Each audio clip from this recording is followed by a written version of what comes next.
Boa tarde, bom dia pessoal. Nós estamos aqui hoje para começar o nosso estudo sobre os PETs de ciências, né? E como vocês viram, nós vamos estudar agora uma revisão do que foi feito o ano passado, né? Nós estudamos a parte de calor e temperatura no final do ano passado, foi um dos últimos PETs que nós fizemos.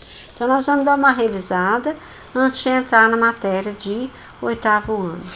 Então, olha, recordando, nós estudamos a matéria. A matéria, ela é formada de partículas menores. Essas partículas são os átomos e as moléculas. Átomos são as menores partes que formam a matéria. E as moléculas são agrupamentos de átomos. Então, os átomos, eles podem se agrupar entre átomos iguais e entre átomos diferentes. Quando se agrupam entre átomos iguais, formam moléculas. E quando agrupam átomos diferentes, também formam moléculas, né? E existe entre as moléculas um constante movimento. E esse movimento, ele varia de acordo com a temperatura que o corpo está. Esse movimento é chamado de energia cinética.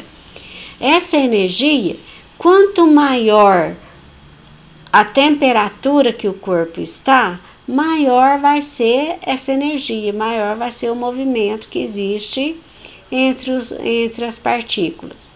Então, olha, numa substância no estado sólido, a partícula vai estar mais parada, porque não vai haver espaço entre elas e a temperatura é mais baixa. No estado de gás, o movimento já é bem maior, porque as partículas já estão mais distantes uma da outra. Então a temperatura é mais alta. Então a temperatura é a grandeza da física que indica a agitação ou a energia cinética média entre as partículas. A soma das energias cinéticas vai ser igual à energia térmica.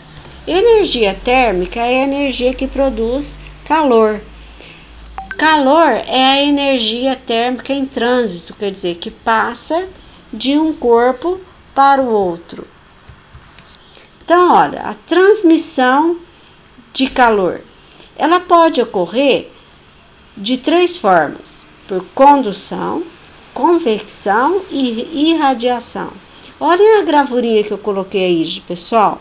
A condução, ela está mostrada aqui aonde o cabo da panela encontra com a mão, né, com a panela. Esse cabo, ele aquece, fica mais perto da panela, ele aquece. Então, o calor que aquece o cabo da panela vai ser transferido para a sua mão quando você pegar nessa panela.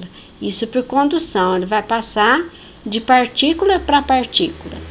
Por convecção é quando a gente coloca, por exemplo, a água para ferver. Quando a gente coloca a água, ela começa a esquentar daqui para baixo, né? Ela começa a esquentar de baixo para cima. Então a água quente de baixo sobe e empurra a fria de cima para baixo. E aí então nós chamamos que é por corrente de convecção. Formam-se correntes onde uma água vai empurrar a outra conforme a densidade dessa água modificada pelo calor.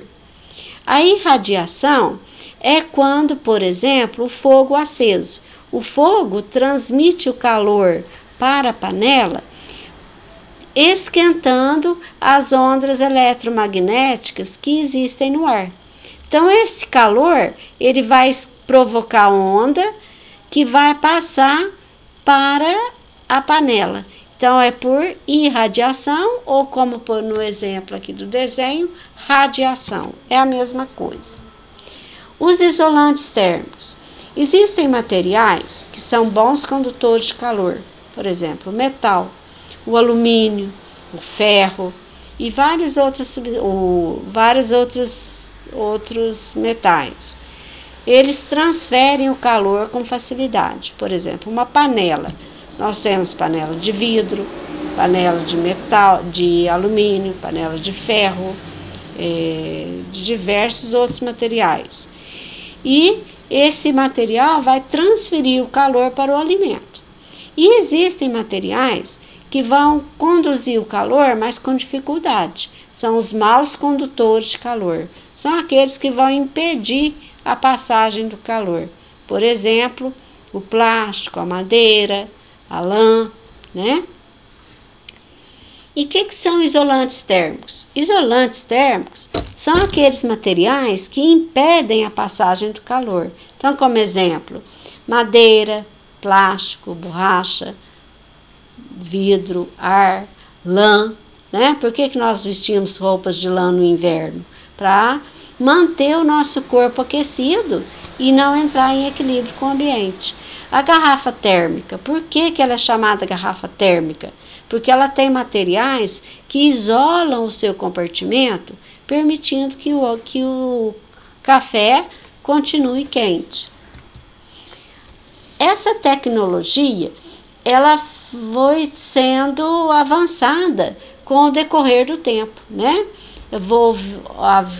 Começaram muitas descobertas científicas, essas descobertas levou ao desenvolvimento de várias tecnologias. Na Revolução Industrial, no final da Revolução Industrial, houve a Revolução Tecnológica, que utilizava o petróleo e a eletricidade como fonte de energia, né? Com o passar do tempo, foram criados novos aparelhos, rádios, telefones, novos veículos, novas técnicas, né?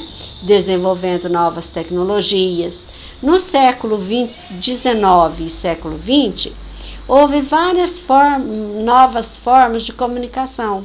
O telefone passou a ser sem fio, né? Passou a permitir o contato entre pessoas em locais distantes com facilidade, né? Hoje nós já temos os celulares e eles são altamente desenvolvidos, são verdadeiros computadores, né? Não são apenas telefones. E os computadores, eles atingiram várias áreas, eles são usados em quase todas as áreas hoje, na construção civil, nas fábricas, nas montagens de equipamentos, né? Muitas máquinas, elas já são direcionadas e funcionam com a ajuda do computador. Então, já ficou bem mais fácil o trabalho. Esse desenvolvimento foi bom, mas, por um lado, houve impacto social, quer dizer, houve prejuízo de alguns setores. Por exemplo, o trabalhador, ele passou a ter uma diminuição do tempo de trabalho, porque fazendo com a máquina, o trabalho vai mais rápido, então o trabalho dele era desnecessário. Diminuiu a contratação. Então, muitas atividades que eram feitas manualmente pelo ser humano, passou a ser feita pelas máquinas. Então, o trabalho, ele foi sendo mais rápido e a mão de obra foi sendo descartada. Houve mudança de organização das indústrias, das montadoras, né? E aí, o trabalhador, se ele quiser continuar trabalhando, ele tem que se qualificar, ele tem que estudar, ele tem que fazer por onde ele ser fundamental nesse tipo de trabalho que está sendo ofertado hoje, né? E esse tipo de trabalho, o uso do computador pode trazer influência na saúde do trabalhador, porque tem várias doenças que nós podemos adquirir com o uso do computador, como, por exemplo, a tendinite, né? Que é um problema causado pelo uso do mouse, né? com muitas intensidades, então provoca a inflamação dos tendões do nosso corpo. Então daí vem as atividades, pessoal. Número 1, os coletores solares, figura 3, são grandes painéis que captam as radiações do Sol e as utilizam para aquecer a água. Uma quantidade de energia que incide por irradiação é absorvida pela chapa metálica, que transmite uma parcela dessa energia absorvida para a água, enquanto uma pequena parte dessa energia é refletida para o ar que envolve a chapa. Qual ou quais os tipos de transferência de energia ocorre nos painéis solares instalados nas casas? Vai ocorrer os 3 tipos, não só a irradiação, não só a convecção e não só a condução. Vai ocorrer os 3 tipos. Por exemplo, o calor do Sol, ele chega à placa por irradiação. Ele por condução, ele é levado até o boiler. E esse boiler vai ser aquecido por convecção, certo? Então, ocorrem os 3 tipos. Número 2. A geladeira é um eletrodoméstico de extrema importância na nossa casa. Seu funcionamento baseia-se em um processo de transferência de calor em que cria correntes circulares de ar que sobe e o ar frio que desce, denominado convecção. Cite a alternativa que possui um outro exemplo baseado nesse processo. Letra A. O uso de colheres de plástico para evitar queimar a mão durante o preparo dos alimentos. Letra B. A água do sol, a luz do sol, sendo absorvida pelas plantas para a fotossíntese. Letra C. A chama do fogão aquecendo a panela. Letra D.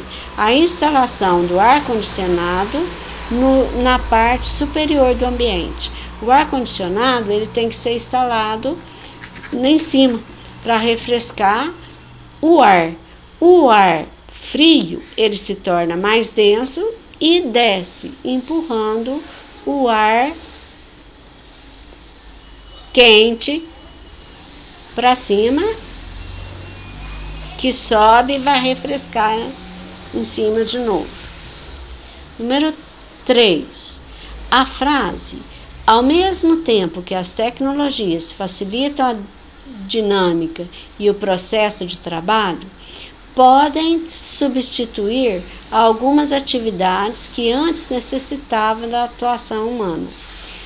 Pode ser confirmada pela alternativa. Letra A. A tecnologia na medicina auxilia no diagnóstico mais evidente dos médicos? Não. Auxilia, mas não substitui, né? Letra B. O uso de tecnologia na agricultura favorece a produção de mais alimentos de larga escala? Também não. Letra C. A existência de caixas eletrônicos nos bancos exige menor contratação de agentes bancários. Letra D. Os computadores permitiram o trabalho dos professores na modalidade à distância, também denominado teletrabalho. A única correta é a letra C, né? Porque aí não foi necessário tantos agentes bancários para atender o pessoal com o desenvolvimento de caixas eletrônicas. Então, pessoal, espero que com essa transmissão vocês tenham entendido bem o PET 1 desta semana e possam fazer um bom trabalho.